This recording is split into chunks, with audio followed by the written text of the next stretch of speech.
Hi friends, இன்றைக்கி எங்கள் வீட்டில் கருவாட்டு குழம்பு செய்யலான் இருக்கேன். அது எப்படி செய்கிறது அப்படின்னு சொல்லிட்டு உங்களுக்கு காமிக்கிறேன் பாருங்கள். ஒரு விசில் நல்லா காஞ்சதுக்கப்புறம்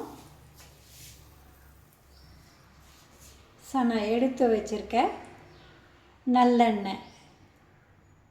இந்த கருவாட்டு குழம்புக்கெல்லாம் நல்லெண்ணெய் தான் யூஸ் பண்ணணும்.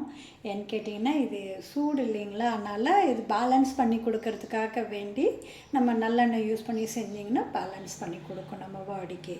ஸோ நல்லெண்ணெயை நல்லா இதில் போட்டுருங்க.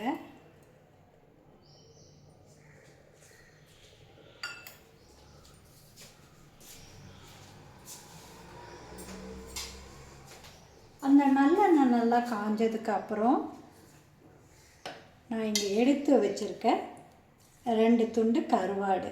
அந்த கருவாடை பார்த்திங்கன்னா நான் ஃப்ரை பண்ணி தான் எப்போயுமே குழம்பு தொக்கெல்லாம் வைப்பேன். இந்த கருவாடை இப்போ நான் ஃப்ரை பண்ண போகிறேன். ஸோ அதுக்கு பார்த்திங்கன்னா இந்த கருவாட்டு குழம்புக்கு ஒரு கட்டி பூண்டு எடுத்து வச்சுருக்கேன். சின்ன வெங்காயம், பெரிய வெங்காயம், முழுசாக சின்ன வெங்காயம் போட்டிருக்கேன். 2 கத்திரிக்காய், அதுக்கப்புறம் உருளைக்கிழங்கு, வாழைக்காய், முருங்கைக்காய் எல்லாம் கட் பண்ணி வச்சுருக்கேன். 2 தக்காளி, ஒரு கத்து கறி லீஃபு. நான் ஒன்று ஒன்றா உங்களுக்கு போடும்போது சொல்கிறேன். உங்களுக்கு இங்கே பாருங்கள், இந்த கருவாடை இதில் போட்டு நான் ஃப்ரை பண்ண போகிறேன். இது கொஞ்சம் ஃப்ரை பண்ணி போட்டு செய்யும்போது உங்களுக்கு அந்த கவுச்சி ஸ்மெல் கொஞ்சம் இருக்காது. ஸோ அதனால் நம்ம கொஞ்சம் ஃப்ரை பண்ணிவிட்டு இந்த கருவாடை போட்டிங்கன்னா நல்லாயிருக்கும். இந்த கருவாடு பார்த்திங்கன்னா அப்படியே ஃப்ரை ஆகிட்டு இருக்குது. இந்த கருவாடு காணாங்கத்த கருவாடு. இது இன்னும் கொஞ்சம் ஃப்ரை ஆகணும். இது கிராமத்து ஸ்டைலில் செய்கிற ஒரு குழம்பு. இது நம்ம கொஞ்சம் பருத்துட்டு பண்ணலாமே அப்படின்னு சொல்லிட்டு இந்த கருவாடை கொஞ்சம் நான் ஃப்ரை பண்ணிட்டுருக்கேன். கருவாடு உங்களுக்கு ஓரளவுக்கு வரைஞ்சிருச்சு. அதை எடுத்துருவோம்.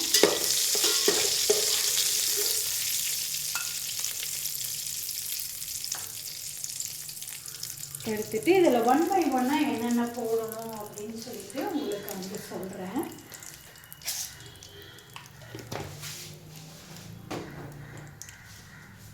நான் கொஞ்சம் இதில்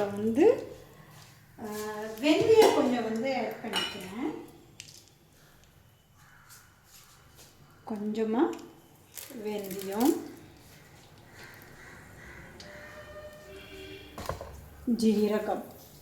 ஜீரகம் கொஞ்சோண்டு போட்டுக்கிறேன். தாளிப்பு வடகம் கொஞ்சம். இந்த தாளிப்பு வடம்லாம் நானே ரெடி பண்ணிக்கிறதா, வீட்டில் நானே ரெடி பண்ணிக்கிறேன். எப்பவுமே வருஷத்துக்கு ஒரு முறை இந்த தாளிப்பு வடகம் இதெல்லாமே நான் ப்ரிப்பேர் பண்ணிப்பேன். ஸோ இதெல்லாம் நல்லா பொரிஞ்சிடுச்சு. ஸோ இது கூட ஒரு ஃப்ரெஷ்ஷான கறி லீஃப்,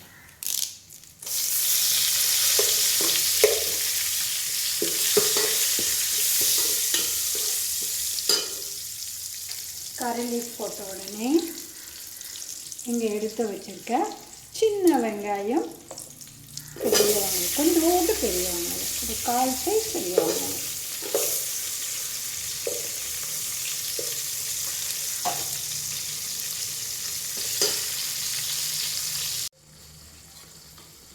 ஓரளவுக்கு ரொம்ப வெங்காயம் வதங்கணுன்ற அவசியம் கிடையாது. ஓரளவுக்கு எந்த அளவுக்கு குக்கானால் போதும். ஸோ இது கூட எடுத்து வச்சுருக்கு பூண்டு, முழுசாகவே போடுறேன். பூண்டை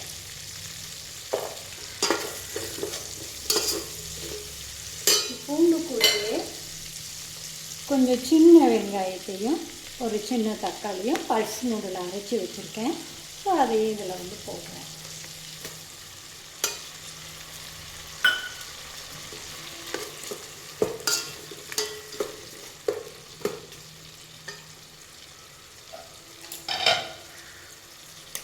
கூட 2 டொமேட்டோ எடுத்து வச்சுருக்கேன், தக்காளி 2 கட் பண்ணி போடுறேன்.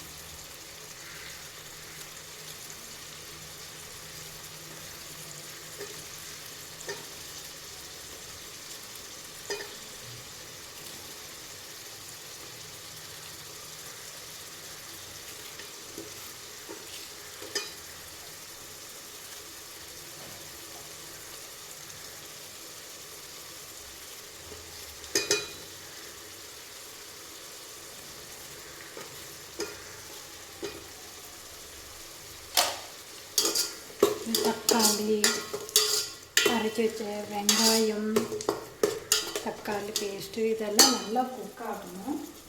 அதுக்கு நல்லா குக் ஆகிறதுக்கு வந்து கொஞ்சம் வந்து கல்லுப்பு அதில் வந்து ஆட் பண்ணிக்கிறேன். கருவாட்டில் உப்பு இருக்கும், அதனால் பார்த்து நம்ம கொஞ்சம் அதுக்கு உப்பு போட்டுக்கணும். ஸோ இதெல்லாம் ஒன்றும் மிக்ஸ் ஆகி இது குக் ஆகணும். அது வரைக்கும் நல்லா மூடி போட்டு குக் பண்ணணும். ஓரளவுக்கு தக்காளி வெங்காயம்லாம் குக் ஆகிடுச்சு. இந்த ஸ்டேஜில் நம்ம எடுத்து வச்சுருக்க முருங்கைக்காய், வாழைக்காய், உருளைக்கிழங்கு இது எல்லாத்தையும் இதில் போடுவோம்.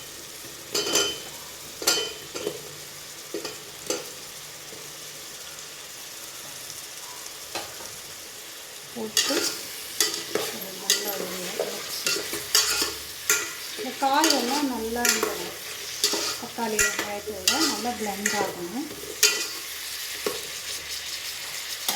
இப்போ வந்து இதுக்கு மசாலா பொடி போடணும். இந்த மசாலா பொடி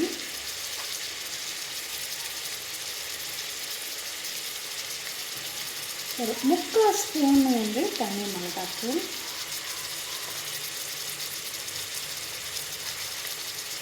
1 ஸ்பூன் தனி மல்லித்தூள்,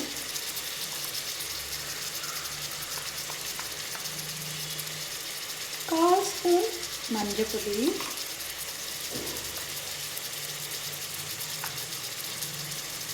எல்லாம் கலந்த பொடி 1 ஸ்பூன், புளிக்குழம்பு பொடி நல்ல கோபுரமாக 1 ஸ்பூன். இதுக்கு வேண்டிய மசாலைகள் எல்லாம் இதுதான். இதை போட்டு நல்லா ஒரு மிக்ஸ் கொடுங்க.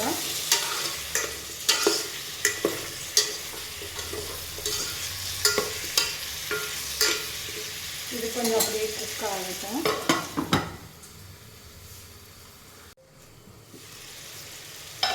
ஓரளவுக்கு காய், இந்த மசாலா எல்லாமே வந்து குக் ஆகிடுச்சு.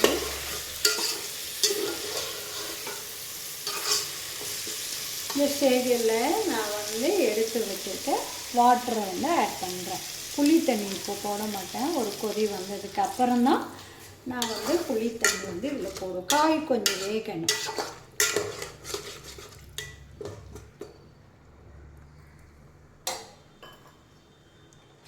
இது கூட எடுத்து வச்சுருக்கேன் கத்திரிக்காய். இது நான் வாஷ் பண்ணி தான் வச்சுருக்கேன்.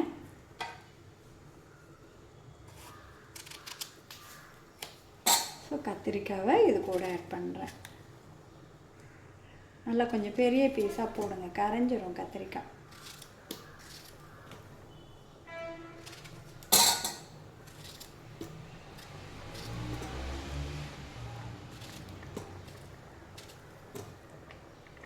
ரெண்டு கத்திரிக்காயையும் போட்டு நல்லா இது வந்து குக் ஆகணும். குக் ஆகி ஒரு நல்ல கொதி வரணும். கொதி வந்ததுக்கு அப்புறமா நம்ம வந்து இந்த புளி தண்ணி இதில் ஆட் பண்ணுவேன்.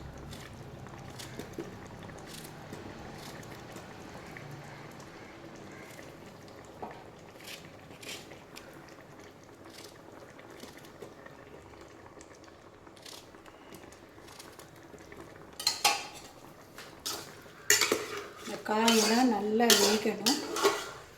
இந்த தண்ணியில் நல்லா அது மிக்ஸ் ஆகணும். மிக்ஸ் ஆகட்டும், கொதி வரட்டும், அப்புறம் புளி தண்ணி போடலாம். நல்லா வந்து இது வந்து கொதிக்குது.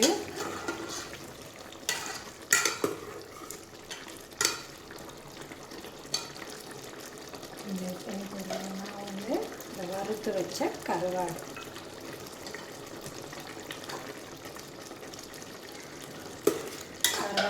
போட்டுட்டு ஒரு மிக்ஸ் கொடுத்துட்டு புளி தண்ணி வச்சுருக்கேன். அந்த புளி தண்ணியை இதில் ஆட் பண்ண போகிறேன்.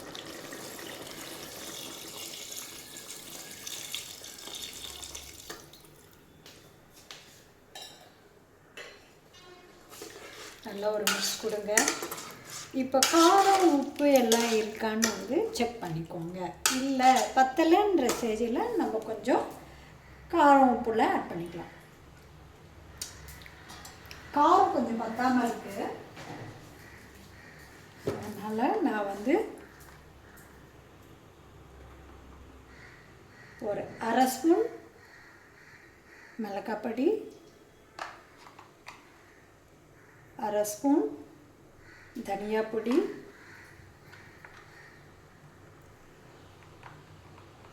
ஒரு அரை ஸ்பூன் எல்லாம் கலந்து குழம்பு பொடி,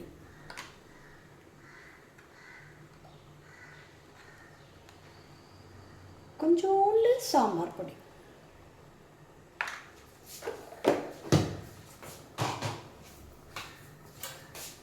இதெல்லாம் போட்டுட்டு நல்லா அப்படியே கொதித்து வரணும். அந்த மேலே எண்ணெயெல்லாம் வரணும். அப்போ தான் இது வந்து ரெடி ஆகும்.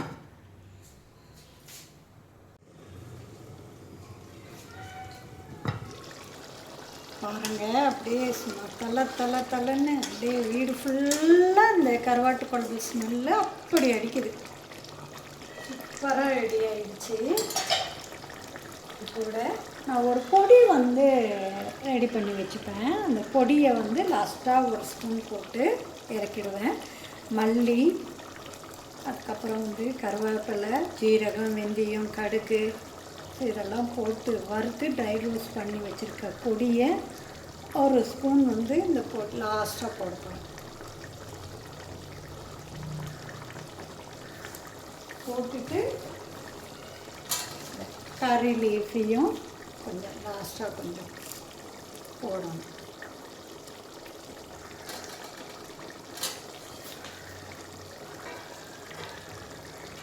கறி லீஃபையும் போட்டு ஒரு மிக்ஸ் கொடுங்க.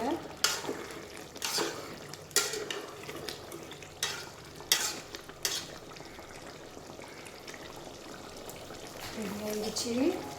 சும்மா ஒரு கொதி வரட்டும். அடுத்தது நம்ம என்ன செய்யலாம்.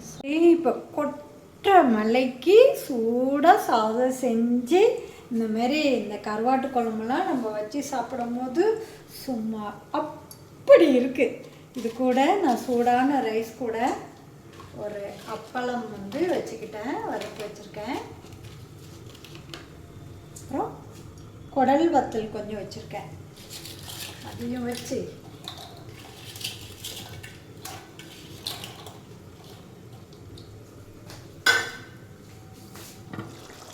குழம்பு சும்மா தலைன்னு எண்ணெயெல்லாம் கசிஞ்சு வருது. கொஞ்சம் சாப்பிட்டு பாருங்கள். சும்மா முருங்கைக்காலாம் வெந்திருக்கா பாருங்கள், வெந்துருச்சு. இந்த எண்ணெயெல்லாம் அப்படி கொஞ்சம் வரணும், பப்பிள்ஸ் ஆகி வரணும். இந்த கருவாட்டு குழம்புலாம் வச்சா எங்கள் பிரதர் நான் பக்கத்தில் வரும், ரொம்ப விரும்பி சாப்பிடுவார் அவர்.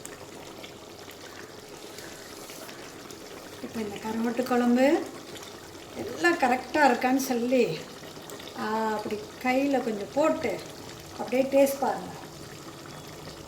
செம்ம அப்படி இருக்கு. இந்த சூடான சாதத்தில் கொட்டை மலைக்கு இது மாதிரி ஒரு குழம்பு வச்சு சாப்பிட்டா சும்மா சூப்பராக இருக்கும். 3 அப்பளம், குடல் வத்தல் வச்சு சூடாக சாதம் வச்சு இந்த கருவாடை இதில் போட்டு அப்படியே இந்த குழம்பை ஊற்றி சாப்பிட்டா சும்மா குழம்பு அப்படியே போட்டு சாப்பிடுங்க.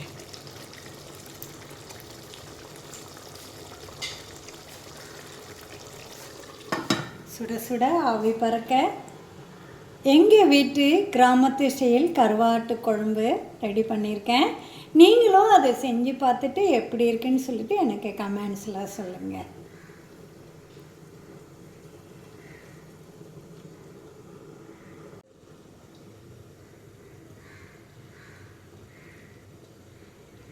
கிராமத்து ஸ்டைல் கருவாட்டு குழம்புனால இது ஒரு நைட் லேம்ப்பு. இந்த லேம்பை வந்து நான் வச்சுருக்கேன். கிராமத்துலலாம் அந்த லாந்தர் விளக்கு வைப்பாங்க இல்லைங்களா, ஸோ அதனால் இந்த லைட்டை வச்சு எடுத்திருக்கேன் நான்.